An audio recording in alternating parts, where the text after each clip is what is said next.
चलो स्टार्ट कर रहे हैं टॉपिक, ध्यान दो। हाँ, चैप्टर नंबर 9 में जो डिस्क्लोजर्स बाकी है वो कंप्लीट कर लेते हैं। ठीक है, बातें नहीं है, ध्यान देना। चैप्टर नंबर 9 अपने लास्ट लेक्चर में भी देख रहे थे, उसमें मेजर टॉपिक्स जो है वो मैंने कंप्लीट करा दिए थे। बोर्ड्स रिपोर्ट, एनुअल रिटर्न, ये 3 टॉपिक्स पे बात हो गई थी। अब बाकी चीज़ें जो डिस्क्लोजर्स हैं बीच में, उसमें हमने स्टार्टिंग में भी एक बार पहले डिस्कस किया था। कुछ डिस्क्लोजर्स जो ऑलरेडी आपने दूसरे चैप्टर में पढ़ लिए, जो नहीं पढ़े वो यहाँ पे कंप्लीट करने हैं, तो वही डिस्क्लोजर्स देख लेते हैं। पेज नंबर 229 से डिस्क्लोजर स्टार्ट हो रहे हैं, जो हमने दूसरे चैप्टर में पढ़े हैं, आपको पता चली जाएंगे। Equity share with differential voting rights, ये बात हो चुकी है। स्वेट इक्विटी के बारे में भी हमने बात की थी, तो ये अपने अपने रिस्पेक्टिव चैप्टर्स में आ गए, बातें नहीं। 230 पे ईसोप वाले पॉइंट पे बात हो रही है, वो भी कवर हो गया था। एक 67 सेक्शन है, ये किसी चैप्टर में कवर नहीं हुआ है, तो 67 वाला पॉइंट देख लो, ज़्यादा कुछ टेक्निकल नहीं है। यहाँ पे बोला हुआ है कि जो भी शेयर्स एम्प्लॉयज़ को दिए गए, मतलब वो ईसोप वाले जो शेयर्स है ना, उसी के रिलेटेड क्लैरिफिकेशन है। तो बहुत बार ऐसा भी होता है कि इन शेयर्स या एम्प्लॉयज़ को जब ये शेयर दिए जाते हैं तो उसके साथ साथ कुछ वोटिंग राइट्स अवेलेबल नहीं भी होते। अब जैसे DVR में देख रहे हैं ना, वैसे ही हो गया। तो अगर वो डायरेक्टली अपने वोटिंग राइट्स एक्सरसाइज नहीं कर सकते हैं तो फिर क्या उनके पास चॉइस है, क्या ऑप्शन है, उसके बारे में बात होगी।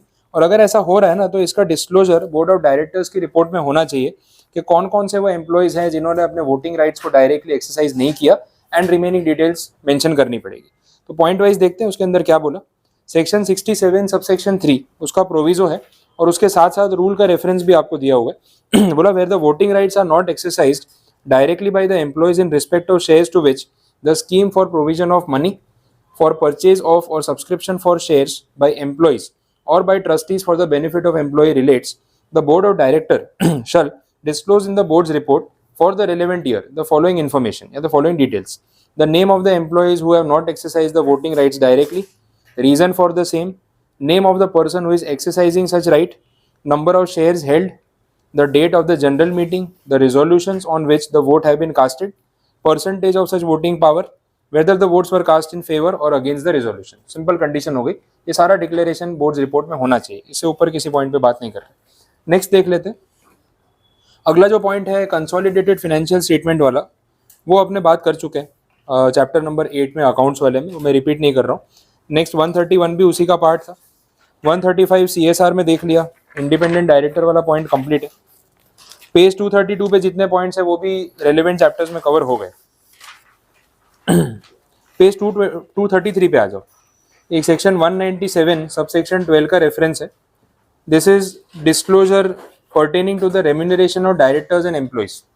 ये अपन ने चैप्टर 17 पढ़ लिया है, तो आपको उसका आइडिया है, उसी से रिलेटेड है, लेकिन मेरे हिसाब से ये पॉइंट वहाँ कवर हुआ नहीं है, तो अपने इसको यहाँ से डिस्कस कर लेते हैं।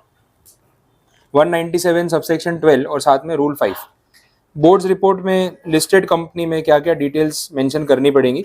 The ratio of the remuneration of each director to the median remuneration of the employees of the company for the financial year। ये एक पैरामीटर देखा जाता है कि जितने भी आपके एम्प्लॉयज़ हैं, नॉन डायरेक्टर एम्प्लॉयज़, उनकी जो सैलरी है उसका एक एवरेज कितना है, और उसके कंपैरिजन में डायरेक्टर्स को जो रेम्यूनरेशन मिल रहा है वो कितने % हाई है या कितने टाइम्स मल्टीप्लाई हो रहा है। ये कंपेरिजन के लिए जस्ट देखते हैं कि बाकी एवरेज स्टाफ कितना कमा रहा है महीने का और डायरेक्टर्स कितनी सैलरी ले रहे हैं, तो ये कंपेरिजन हो सकता है। The percentage increase in remuneration of each director, CFO, CEO, company secretary और manager, if any in the financial year। जो हाइक मिला है इन सबको वो भी मेंशन करना पड़ेगा। अगर सारे एम्प्लॉयज़ को हाइक मिला है, सैलरी बढ़ी है, तो मीडियन सैलरी जो होगी वो भी इंक्रीज हुई होगी। ये मीन मीडियन मोड आपने पढ़ा हुआ है स्टैटिस्टिक्स में, तो उसी के पॉइंट ऑफ व्यू से मीडियन वर्ड यूज कर रहे हैं। तो मीडियन रेम्यूनरेशन कितना इंक्रीज हुआ वो क्लैरिफाई किया। The number of permanent employees on the roll of company, ये डेटा बताना पड़ेगा। Average percentile increase already made in the salary of employees other than the managerial personnel in the last financial year, and its comparison with the percentile increase in the managerial remuneration and justification thereof। मतलब जितना points salary employees की बढ़ी उसके सामने KMPs की salary में कितना फ़र्क आया, तो वो जो इंक्रीमेंट है ना उसका भी रेशियो बताना पड़ेगा कि एम्प्लॉयज़ की सैलरी इतनी बढ़ी बट सामने KMPs की सैलरी इससे ज़्यादा या इससे कम इंक्रीज हुई, वो कंपैरिजन होगा। Affirmation that the remuneration is as per the remuneration policy, सिर्फ कंफर्म करना है। मीडियन का मतलब क्या होता है वो एक्सप्लेन किया। It means the numerical value separating the higher half of the population from the lower half of the population, and the median of a finite list of numbers may be found by arranging all the observations from the lowest value to the highest value and picking the middle one. ये आपको median अगर statistics वाला याद आ रहा हो तो ऐसे ही था, सारी ऑब्जर्वेशंस को इंक्रीजिंग ऑर्डर में आप अरेंज करो, जो सेंटर वैल्यू होगी वो मीडियन होती है। मीन का मतलब अलग है, सारी ऑब्जर्वेशंस का टोटल करके divide by number of observation, वो एवरेज हो गया। तो यहाँ मीडियन वर्ड यूज किया है, आप एग्जाम में इसके बदले एवरेज मत यूज कर देना। मीडियन बोला है तो मीडियन ही लिखना, एवरेज लिखोगे तो मीन की तरफ चला जाएगा, वो रॉन्ग हो जाएगा, फिर मार्क्स नहीं मिलेंगे वहाँ पे। If there is an even number of observation the median shall be the average of the two middle values, ये भी मीडियन में हमने देखा था। The board's report shall include a statement showing the name of the top 10 employees in terms of remuneration drawn and the name of every employee who is employed throughout the financial year, was in receipt of remuneration for that year in which the aggregate was not less than 1 crore and 2 lakh rupees. ये criteria रखा है जो top 10 employees remuneration wise highest paid employees company में कौन है, और उसमें एक क्राइटेरिया ये बता दिया कि अगर फाइनेंशियल ईयर में जो रेम्यूनरेशन मिला है वो 1 करोड़ 2 लाख रुपए से ज़्यादा मिला है किसी एम्प्लॉय को, तो उसका नाम होना चाहिए। If employed for part of the financial year, वो throughout the year था, ये part है, was in receipt of remuneration for any part of that year at a rate in the aggregate was not less than 8,50,000 rupees per month। क्योंकि पूरे साल के लिए appointed है नहीं, तो इसलिए वो ईयरली उन्होंने अमाउंट नहीं बोला, बोले अगर पार्ट ऑफ द ईयर के लिए आप अपॉइंटेड हुए हो या इन बिटवीन रिक्रूटमेंट हुआ है तो 8,50,000 रुपीज़ पर मंथ से ऊपर अगर आपको मिल रहा है तो आपके नाम का डिस्क्लोजर इस रिपोर्ट में स्पेसिफिक होना चाहिए। टॉप लेवल एग्जीक्यूटिव्स के पैकेजेस होते हैं इतने, तो 1 करोड़ रुपए छोटा अमाउंट है, 8 करोड़ 10 करोड़ 20 करोड़ 50 60 करोड़ तक भी जाता है। तो KMPs की कैटेगरी में जो CEO और ये सब पोस्ट पे उनके पे पैकेजेस उतने होते हैं, दैट इज पॉसिबल। तो ये बहुत छोटा अमाउंट हो गया उसके रेफरेंस में। If employed throughout the financial year और part thereof was in receipt of remuneration in that year which is in aggregate or as the case may be at the rate which in aggregate is in excess of that drawn by the managing director or whole-time director or manager and holds by himself or along with his spouse and dependent children not less than 2% of equity shares of the company। आपकी salary KMP से भी ज़्यादा है और plus आपका और आपके family का मिला के जो कंपनी में होल्डिंग है वो 2% से ज़्यादा है, तो फिर उस सिचुएशन में आपका स्पेशल मेंशन यहाँ पे होगा। Statement refer to the above shall include the following, details होंगी उसके रिगार्डिंग और क्या, एम्प्लॉय की डेजिग्नेशन, रेम्यूनरेशन, कैसा एम्प्लॉयमेंट है, कॉन्ट्रैक्चुअल है या अदरवाइज है, क्वालिफिकेशन, एक्सपीरियंस, कब से उसने कमेंस किया, एज क्या है, लास्ट एम्प्लॉयमेंट कहाँ पे थी, ये सब डिटेल्स होंगी। इक्विटी शेयर्स का होल्डिंग कितना है और उसके कोई रिलेटिव्स हैं यहाँ पे जो डायरेक्टर मैनेजर है, कोई रिलेशन वाला पॉइंट हो तो वो सब बताना पड़ेगा। ये रिपोर्टिंग का काम अपना ही है सारा, डिस्क्लोजर्स रेडी करने का काम तो रहेगा, बोर्ड ऑफ डायरेक्टर्स के बिहाफ पे टेक्निकल काम अपने ही संभालने वाले। Provided that the particulars of employees posted and working in a country outside India, ये कोई फॉरेन में आपकी ब्रांच या एंटिटी है, नॉट बीइंग डायरेक्टर्स और their relatives, drawing more than 60 lakh rupees per financial year और 5 lakh rupees per month as the case may be, as may be decided by the board, shall not be circulated to the members in the board's report, but such particulars shall be filed with the ROC while filing the financial statements and the board's report। तो बोला अगर ये data है तो ये matter आपने अगर boards report में मेंशन नहीं किया है तो चलेगा, लेकिन ROC को जब आप बोर्ड्स रिपोर्ट और फाइनेंशियल स्टेटमेंट सबमिट करोगे तो उसके साथ इसकी लिस्ट भी अलग से देनी पड़ेगी। तो इन शॉर्ट डिस्क्लोजर तो करना ही है, बोर्ड्स रिपोर्ट में आप कर दो तो काम हो गया वहीं पे, अगर उसमें नहीं करो तो अलग से डेटा देना पड़ेगा। तो सिंपल क्या है कि अपने बोर्ड्स रिपोर्ट में मेंशन कर दें, ज्यादा लिखने पे तो मना ही नहीं है ना, मिनिमम जो बोला है वो कवर करना है, तो ये पॉइंट भी आप उसमें लिख दो तो आपका कंप्लायंस बाय डिफॉल्ट कंप्लीट हो गया, अदरवाइज अलग से स्टेटमेंट देना पड़ेगा, इसको हाईलाइट किया। फिर this particular shall be made available to any shareholder on specific request, वो तो होता ही है, वो डिटेल्स मांगेंगे तो प्रोवाइड करनी पड़ेगी, उसमें कोई प्रॉब्लम नहीं है। Provided also that in case of request received even after the date of completion of AGM, such particulars shall be made available to the shareholders within 7 days from the date of such request on a quarterly basis for public issue, right issue, preferential issue, etc। तो ये details कभी भी वो मांगे AGM से पहले, AGM के बाद उनको प्रोवाइड की जा सकती है।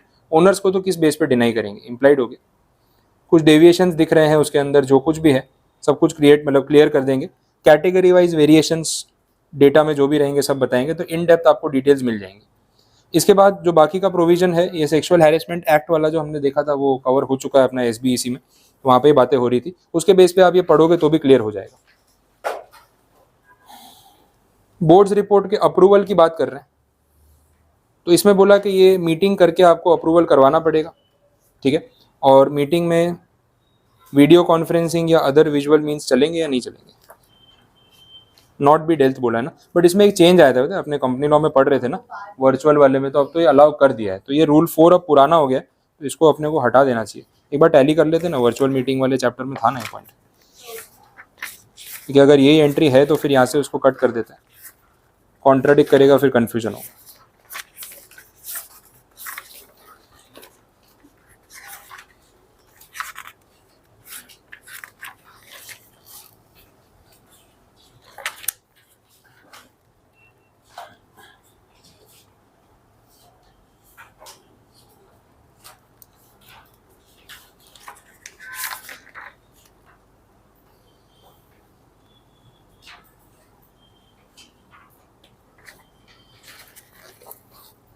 हाँ देख लो, पेज नंबर 393 पे है, आप टैली कर लो। अब ये रूल एक्चुअली में चेंज हो गया। 393 पे जो लास्ट में मैटर है, उसमें मैंने आपको तब समझाया भी था कि रूल 4 पहले डिनाई करता था कि ऑडियो विजुअल मीन से ये सारे मैटर डिस्कस नहीं हो सकते, लेकिन अब कोविड के बाद इनको लगा कि अलाउ करना पड़ेगा, तो अलाउ कर दिया। तो बिकॉज ऑफ दैट रीजन यहाँ पे जो रूल 4 वाला पॉइंट है ये आपको हटाना पड़ेगा, क्योंकि अभी आउटडेटेड कंटेंट हो गया वैसे। तो इसको कैंसिल कर दो। पेज 234 पे जो कंटेंट है ना आपका, इसको कैंसिल कर दो, ये आउटडेटेड है। मतलब ऐसा कोई रिस्ट्रिक्शन है नहीं, ऑडियो विजुअल मीन से भी ये सारे मैटर डिस्कस हो सकते हैं और बोर्ड रिपोर्ट का अप्रूवल हो सकता है। बाकी चैप्टर 20 में कुछ चेंज नहीं करना है, यहाँ पे चैप्टर 9 में आप चेंज कर देना।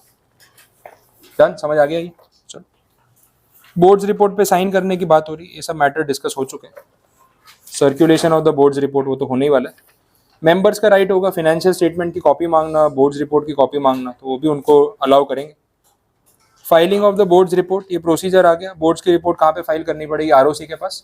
टाइम लिमिट उसकी दे रखी, 30 डेज के अंदर अंदर जैसे ये एजीएम में अप्रूव हो जाएगी उसके बाद इसको सबमिट कर दो। तो ये सेक्शंस में आपको सिर्फ एक बार थियरी रीड कर लेनी है, कंटेंट वाइज वो कवर हो चुका है, उस पर टाइम वेस्ट नहीं करते। ठीक है, फिर एनुअल रिटर्न वाला पॉइंट तो हमने देख लिया था ना, बस। तो ये चैप्टर आपका इसके साथ पैकअप है। इतना ही रखते हैं, फिर नया चैप्टर आज नहीं स्टार्ट कर रहा हूँ, कल देख लेंगे।